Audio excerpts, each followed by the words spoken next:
are we going? And who are we killing? I'm Darius Sadigian, studio director at Rocksteady Studios. My name is Axel Rydby, and I'm the game director here. Eyes up, people! Let's go. At Rocksteady, storytelling and character depth are the core DNA of our games. These are not features, but Rocksteady fundamentals. With Suicide Squad, Kill the Justice League, we wanted to tell a new story. We wanted to expand the Arkhamverse. Coming from Batman, where it was just from his perspective, just from his lens, now getting to see the world through the villain's eyes was really the hook for us. Suicide Squad Kill the Justice League is a third-person action shooter that can be played solo or with your friends. It's a story-driven game that highlights Rocksteady's experience in bringing characters to life. As a Suicide Squad, you'll be forced to take on an absolute impossible mission. You must kill the Justice League. We want the mechanics of the game to really reflect the personalities of the squad. I'm always first on the trigger. We want their moves to be flamboyant, exaggerated, chaotic. Let's make like cheap chewing gum and not stick around. Now, our 4 members of Task Force X find themselves inside Metrópolis. At twice the size of Gotham City in Arkham Knight, it's big, it's loud, it's a battlefield. It's a place built for verticality, mobility, the unique fusion of enhanced traversal, gunplay, and melee weapons, creating a supervillain empowerment that we think is a totally original gameplay experience.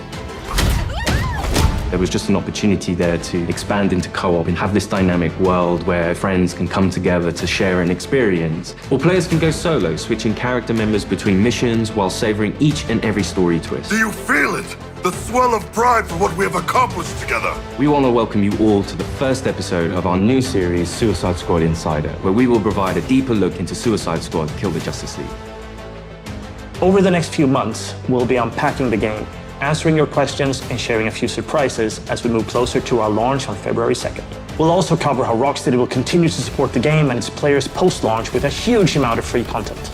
On this episode, you're going to hear from different members of the Rocksteady team as we explore more of the game's story, the world of Metrópolis, and the core gameplay experience. The Suicide Squad. A fitting moniker. Let's jump into it.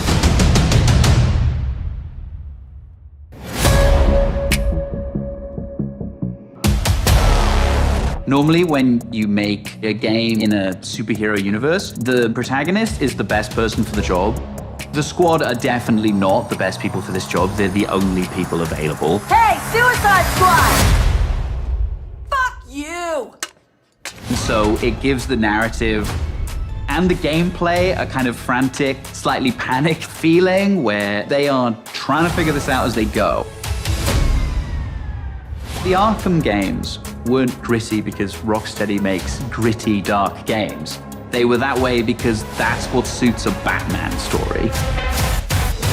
Every game we approach that with a similar mindset of just like, how do we enhance that experience? How do we excite players in new ways? Yeah, new criminal record! For the studio to try something new and stretch our legs with a shooter first and with the high, powerful traversal elements was coming out of our comfort zone somewhat, but we wanted to see what we could do to put an Arkham spin on the action shooter space. Now get your damn gun out! In true Rocksteady style, the cinematics are kind of the heart of our story. It's the most cinematics that we've ever done, and every one of them is crafted to perfection. We're not just trying to do what we did before, we're making something which fits the source material that we think will make for an interesting story, but will feel different. To introduce you to our story, let's jump into an early part of the game. Amanda Waller, the director of the government agency Argus, sends the team behind enemy lines into Metrópolis. Harley Quinn, should you not be more cautious? She ain't wired that way. Oh, Deadshot. Hidden in an underground train station, the team finds a secret elevator. Until we figure out where the hell we are, let's play along with Waller. Oh, is this a superhero museum? Hate superheroes. And museums. I've seen it on TV. It's the Hall of Justice. So let's rob the place! Idiot.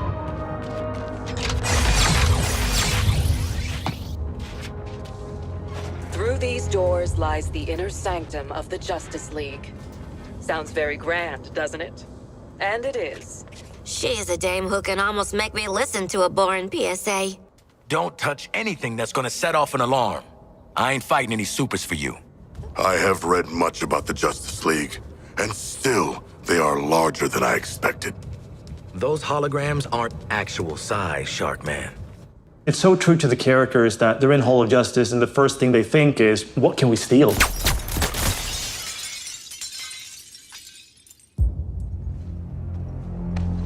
Hey man, watch the Shit! glass. I'm okay. What the hell you got there? Thought this baby was a myth. Speed Force Gauntlet. Back when Doc Savannah tried to lift Flash's gimmick.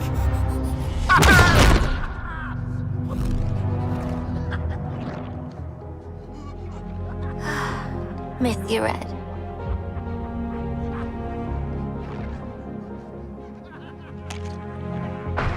Ah, shit!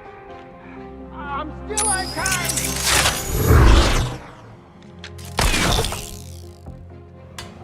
Oh, baby!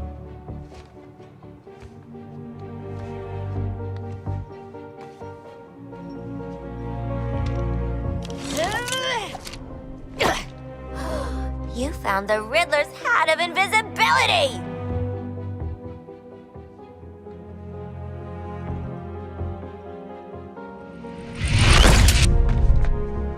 Where'd the shark go? Children. Ooh, nothing says international assassin like a frickin' jetpack. Shit. I'd break my damn neck. You're probably right. Jetpacks seem more like a Deathstroke thing anyway.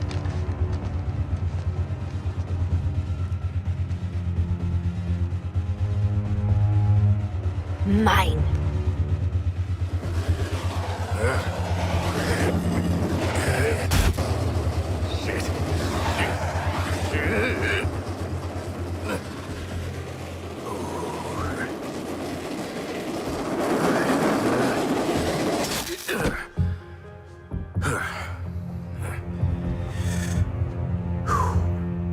That, hat's not gonna get you vertical, Shark. I can make my own way up.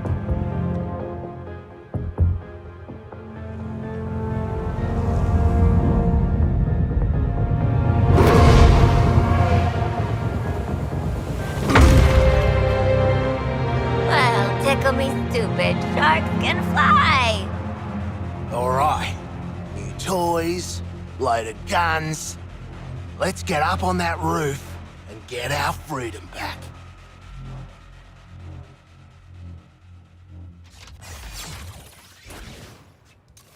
So here we're taking these iconic characters who don't typically traverse the way they do in our game, but that's the beauty of our storytelling. We've managed to take these unique abilities and make that an extension of their personalities. Our power is undeniable! We loved working with Gotham and making that a world for players to experience, and we wanted to do that with a new location. Good to get out of that place.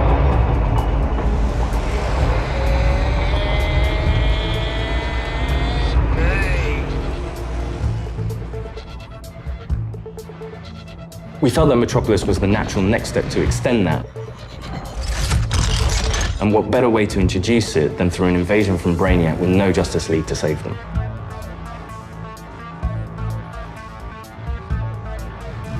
Just checking. We're all seeing that thing, right? The entire game is about fighting behind enemy lines. Oi, Wally! What the hell have you sent us into? It's a bloody war zone out here. There's a giant skull in the sky. Congratulations, Task Force X. You're the first assets to make it into Metrópolis alive. We're sending a signal transponder to your location. So you're essentially in Brainiac's backyard. Your orders are to activate that transponder.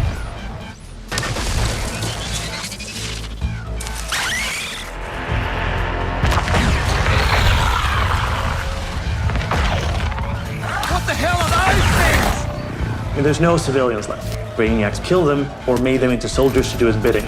And through this corruption, the people of Metrópolis have become extensions of Brainiac.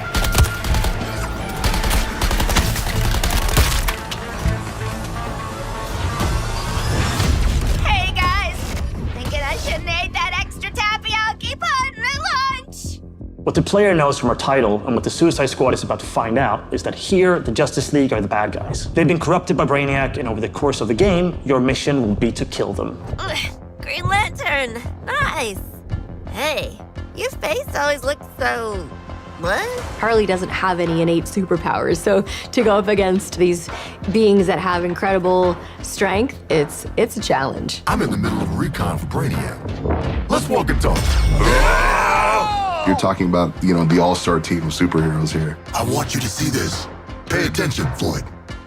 Let me go! Please! Get it off! Get it off! Looks bad. Feels worse.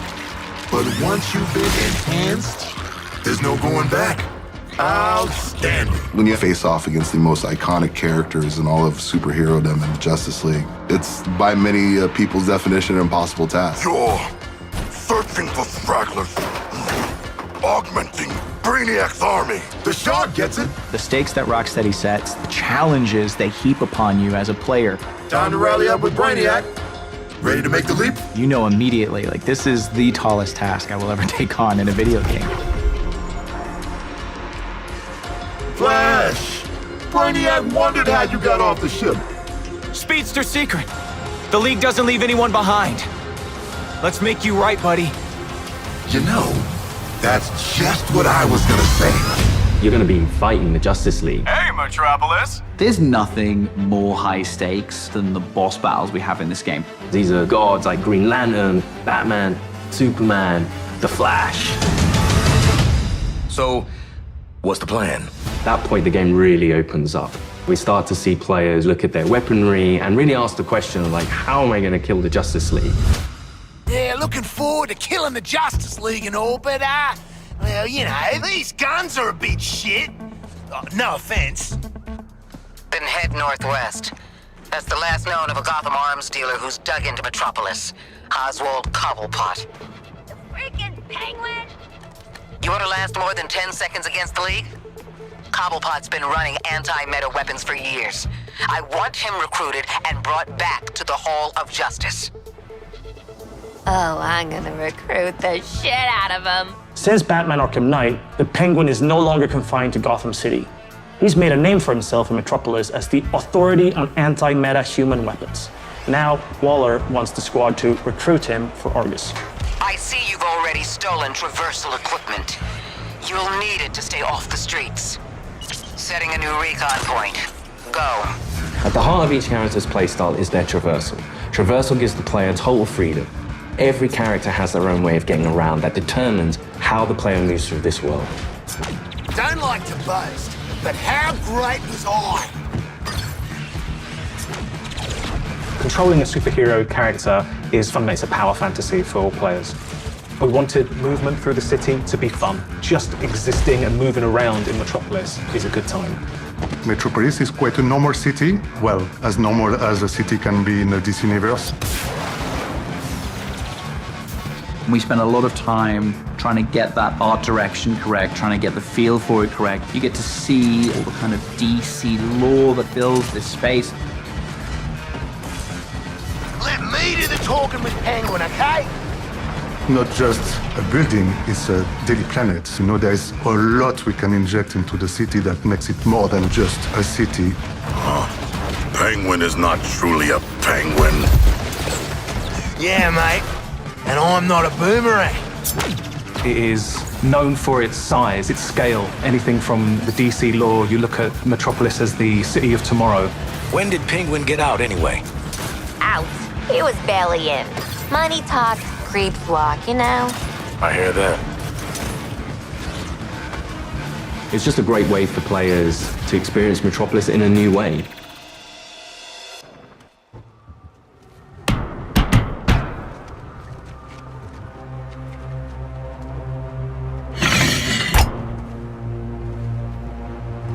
G'day, Pengo. Remember me? No. Ain't this a right rogues gallery? Who's the big bleeder? Think his cousin used to work for me. Ooh, which one? Busted him out of a circus. We're getting the hell out of the city before Argus finds us. You in? But we are working for Argus. You bloody what? Real slick, Shark. Good talk. Nice catching up. Give my regards to the locals.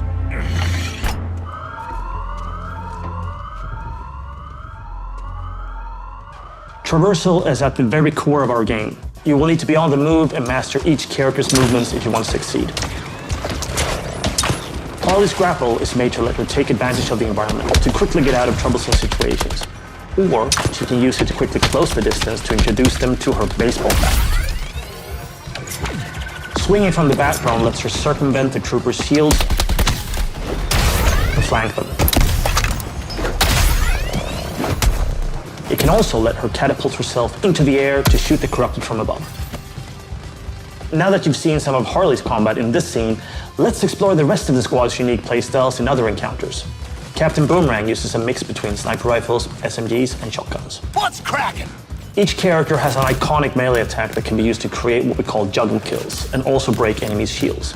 Juggling an enemy with a melee attack means they take guaranteed critical hits from all guns for a short period after. Shoot enemies in their legs, and then close the distance to do a shield harvesting strike to get some shield back. Let's shift focus to King Shark. Cause to celebrate! King Shark is literally death from above, which he gladly shows with his Atlantean drop attack. He's the character that can take the most punishment. Heavy weapons, assault rifles and shotguns, and his trusted cleavers, sickles and combat knives for some brawling action. For the bigger enemies, each character gets a super powerful single target attack. The Suicide Strike. This one-shots any enemy hit, but it takes longer to recharge, so it's important to use it tactically. Finally, Deadshot. See, you're low caliber, and I'm high caliber. His traversal is made to let him create his own vantage points. This works great with his weapon loadout of sniper rifles, assault rifles, and pistols. For more up-close action, Deadshot relies on his iconic wrist cannons.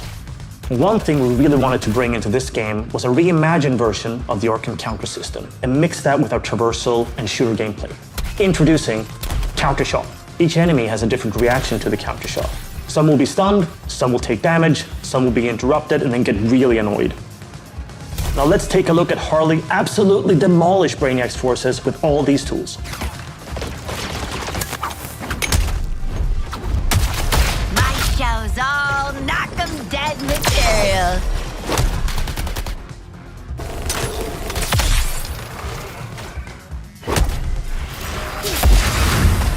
Oswald Cobblepot, my man. Do we have a job for you? Tell him, Quinn. You're making guns for us now, Bird Brain. Thanks for joining us for episode 1 of Suicide Squad Insider. What? I'd already started, so I followed through. In the months leading up to our launch on February 2nd, 2024, we're looking forward to sharing more details and insights about Suicide Squad Kill the Justice League. In our next episode, we'll be deep diving into more gameplay, combat mechanics, and how to take the fight to the enemy in your own unique style. I want to show you what happens next. Let's call it a sneak preview. We really want players to feel like they explored all these characters that we bring to life in this DC universe. I'm going to enjoy this. You're starting with characters who aren't very powerful, and through the story, you're learning how to use their skills and become powerful. We really wanted to deep dive into the RPG system. You have your enhanced traversal, you have gunplay, you have weapons, there are upgrades and unique talents. And all of that stuff fusing together to create this kind of unique experience. Together, we are unstoppable. Join me. Are you kidding? Too soon.